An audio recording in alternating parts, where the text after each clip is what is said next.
मित्रों, माता लक्ष्मी ने बताया कि इन 5 लक्षणों वाली स्त्रियां घर की लक्ष्मी होती हैं। मित्रों, आज के इस वीडियो में हम जानेंगे कि वह कौन सी स्त्रियां होती हैं जिनके अंदर यह 5 लक्षण होते हैं, और जिन स्त्रियों के अंदर यदि यह 5 लक्षण होते हैं तो वे स्त्रियां घर की लक्ष्मी कहलाती हैं, जिनको स्वयं माता लक्ष्मी ने अपने बराबर का दर्जा दिया है। मित्रों, इस कथा को सुनाने से पहले मैं अपने उन सभी दर्शकों के लिए माता लक्ष्मी से प्रार्थना करता हूँ कि हे माता लक्ष्मी, इस वीडियो को देखने वाले मेरे सभी मित्र बंधुओं पर अपनी कृपा हमेशा बनाए रखना, और जो इस वीडियो को पूरा देखने के बाद इस वीडियो को अपने मित्रों में शेयर करें, उसे सदैव ही अपना आशीर्वाद देना और उसके घर में आप सदा निवास करना। जो भी कमेंट में माता लक्ष्मी कमेंट करे, उसकी सदैव रक्षा करना। मित्रों, एक समय की बात है, देवर्षि नारद जी आकाश मार्ग में विचरण कर रहे थे। तब उन्होंने देखा कि एक स्त्री अपने अवगुणों के कारण वह अपने घर में क्लेश कर रही थी, जिस वजह से उस स्त्री का पति अपनी स्त्री से बहुत परेशान था। उसकी स्त्री घर में क्लेश करती थी, इस वजह से उनके घर में गरीबी का मातम छाया हुआ था। आकाश मार्ग में खड़े खड़े देवर्षि नारद जी ने देखा कि एक अच्छे आचरण वाली स्त्री जो अपने पति का ध्यान रखती है और अपने सच्चे मन और लगन से अपने पति और अपने परिवार की सेवा करती है, वह स्त्री बहुत ही खुश है और उसके परिवार में धन संपत्ति की कोई कमी नहीं है। तब देवर्षि नारद जी के मन में कई प्रश्न उठते हैं कि आखिर स्त्रियों में ऐसा भेदभाव क्यों है? ऐसे कौन से कारण की वजह से एक स्त्री निर्धन होती है, और वही कौन से ऐसे कारण हैं जिसकी वजह से एक स्त्री माता लक्ष्मी का प्रतीक मानी जाती है, जिसके घर में संपत्ति की कोई कमी नहीं होती है। देवर्षि नारद जी यह बात सोच ही रहे थे, तब उनके मन में एक युक्ति सूझती है और वे जा पहुँचे माता लक्ष्मी के पास। जब माता लक्ष्मी देवर्षि नारद जी को अपने पास आया हुआ देखती है तो वह देवर्षि नारद जी से पूछती हैं कि हे नारायण भक्त देवर्षि नारद जी, आप आज हमारे पास कौन से प्रयोजन की वजह से पधारे हैं? तब देवर्षि नारद जी कहते हैं कि है माता, मैं आज आपके पास अपने कुछ प्रश्नों के निवारण के लिए आया हूँ। तब माता लक्ष्मी जी कहते हैं कि है देवर्षि नारद जी, कहिए आपके वह प्रश्न कौन से हैं जिनकी मंशा से आज आप हमारे पास आ पहुँचे हैं? आप अपने प्रश्नों को पूछिए, मैं आपके प्रश्नों का उत्तर आपको अवश्य दूंगी। तब देवर्षि नारद जी कहते हैं कि हे माते, आज जब मैं आकाश मार्ग में विचरण कर रहा था, तब मैंने देखा कि एक स्त्री अपने घर में क्लेश करती है, जिसकी वजह से उसके घर में गरीबी का मातम छाया हुआ था। और वहीं दूसरी तरफ एक स्त्री ऐसी भी थी जो अपने पति का कहना मान रही थी, अपने परिवार का ध्यान रख रही थी, समय पर भगवान की उपासना कर रही थी। उसके घर में किसी भी प्रकार की धन संपत्ति की कोई दिक्कत नहीं थी। हे माथे, मैं एक स्त्री के उन 5 लक्षणों को जानने के लिए आया हूँ जो यदि किसी स्त्री के अंदर विद्यमान होते हैं तो उस स्त्री को स्वयं आपके समान ही माना जाता है। देवर्षि नारद जी की इन बातों को सुनकर माता लक्ष्मी कहती हैं, है देवर्षि नारद जी, आज आपने कलयुग इस पीढ़ी को एक महत्वपूर्ण ज्ञान देने के लिए मुझसे यह अत्यंत आवश्यक प्रश्न किया है। यह प्रश्न समस्त मनुष्य के लिए अत्यंत आवश्यक है, परंतु हे देवर्षि नारद जी, मैं आपको आपके इस प्रश्न का उत्तर एक छोटी सी कथा के माध्यम से दूंगी। तब देवर्षि नारद जी कहते हैं कि हे माते, आप उस कथा को सुनाइए, मैं इस कथा को पूरा सुनूंगा और संपूर्ण विश्व जगत में इसे विख्यात भी करूंगा। तब माता लक्ष्मी जी कथा को सुनाना प्रारंभ करते हैं और कहती हैं कि हे देवर्षि नारद जी, बहुत समय पहले की बात है, किसी गांव में 2 पति पत्नी रहा करते थीं। भगवान की कृपा से उनके घर में किसी चीज़ की कमी नहीं थी, सारे सुख उनके घर में मौजूद थे।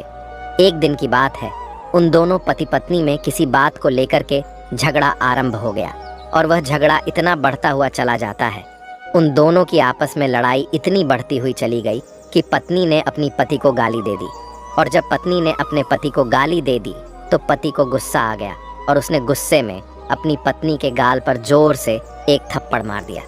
और जब गाल पर पत्नी के थप्पड़ लगा तो अब पत्नी पति से भी आग बबूला हो गई और उसने उल्टे सीधे शब्द कहे, और ये शब्द कहने के बाद में उस औरत के 2 बच्चे थे, एक लड़का था और एक लड़की थी। दोनों छोटे बच्चे थे। वह उन दोनों को लेकर अपने पीहर के लिए निकल गई। शाम का समय था, रात भी हो चली थी, और रात में ही अपने दोनों बच्चों को लेकर के वह पत्नी अपने पीहर के चल दी। मित्रों, अब माता लक्ष्मी कहती हैं कि हे देवर्षि नारद जी, जब स्त्री पीहर के लिए गांव से बाहर निकलती है तो रात हो चुकी थी और उसके पीहर जाने के लिए रास्ते में एक भयानक जंगल मिलता था। जब वह जंगल में पहुंचती है तो उसी जंगल में एक साधु जी अपने आश्रम बनाकर रहते थे।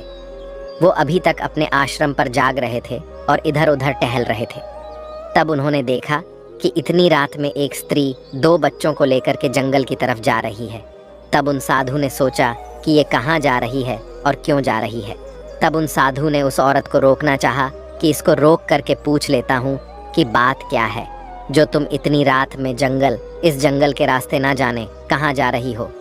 परंतु साधु ने विचार किया, अगर हम इसको रोकेंगे तो यह समाज उल्टा सीधा हमारे बारे में सोचेगा कि एक साधु रात में एक स्त्री से बात कर रहा है।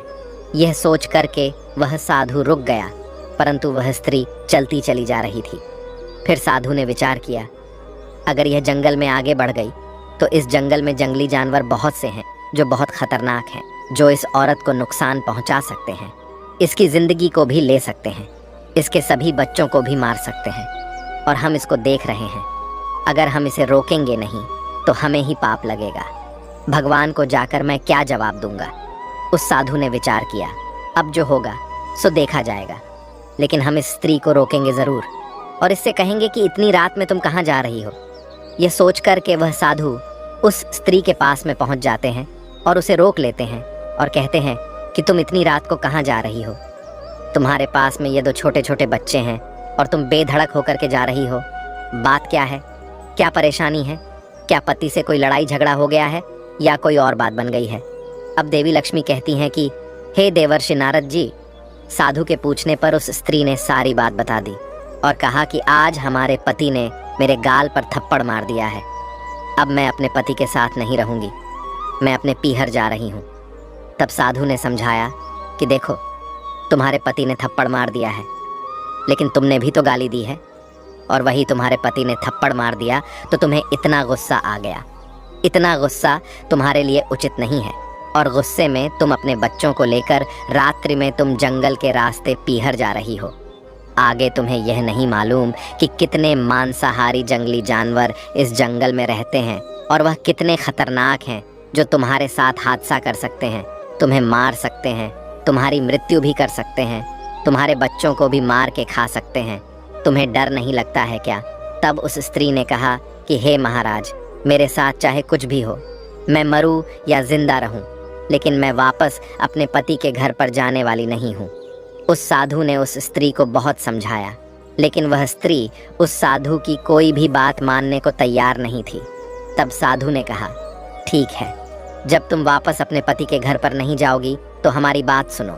आज रात्रि में तुम यहीं ठहरो मेरे आश्रम पर, और जब सवेरा हो जाए तब तुम दिन में निकल जाना, तब तुम अपने पीहर चली जाना। अब वह स्त्री उस साधु की बात सुनकर सहमत हो जाती है और उसने कहा, ठीक है, मैं रात्रि में आपके यहाँ रुकती हूँ, सुबह होते ही निकल जाऊंगी। इधर आश्रम पर वो महात्मा जी उस स्त्री सहित उनके बच्चों को अपने आश्रम की कुटिया के अंदर ले जाते हैं, क्योंकि समय भी ज़्यादा हो चुका था। रात्रि के समय उस स्त्री और बच्चों को बहुत तेज़ भूख लगी हुई थी। तब महात्मा जी ने उन सभी के लिए दोबारा से भोजन बनाया, उस स्त्री और उसके बच्चों को खिलाया और उससे कहा कि हमारी कुटिया के अंदर आप लोग सो जाएं और हम बाहर सो जाएंगे। और वही हुआ भी। वह स्त्री अपने बच्चों को लेकर के उस साधु महाराज की कुटिया के अंदर सो गई और इधर जो साधु थे वो बाहर सो गए। अब साधु को मच्छर तो काट रहे थे, लेकिन साधु उस कष्ट को, उस परेशानी को सहते रहे और पूरी रात बाहर लेटे रहे। जब सवेरा हुआ तो उस स्त्री ने कहा कि साधु जी, अब मैं अपने पीहर जाऊंगी। तब साधु ने जवाब दिया, ठीक है, तुम्हारी जैसी मर्जी हो वो करिए। अब वह स्त्री अपने पीहर के लिए जंगल के रास्ते चल दी। यात्रीगण जो थे वो भी चलने लगे थे, इसलिए जंगली जानवरों अब उसे कोई खतरा नहीं था। वो स्त्री चली जा रही थी। चलते चलते वो अपने पीहर में पहुंच जाती है और जब वह पीहर में पहुंची तो उसके माता और पिता ने देखा कि हमारी बेटी यहाँ आई है, 2 बच्चे साथ में हैं, लेकिन इसका पति साथ में नहीं है।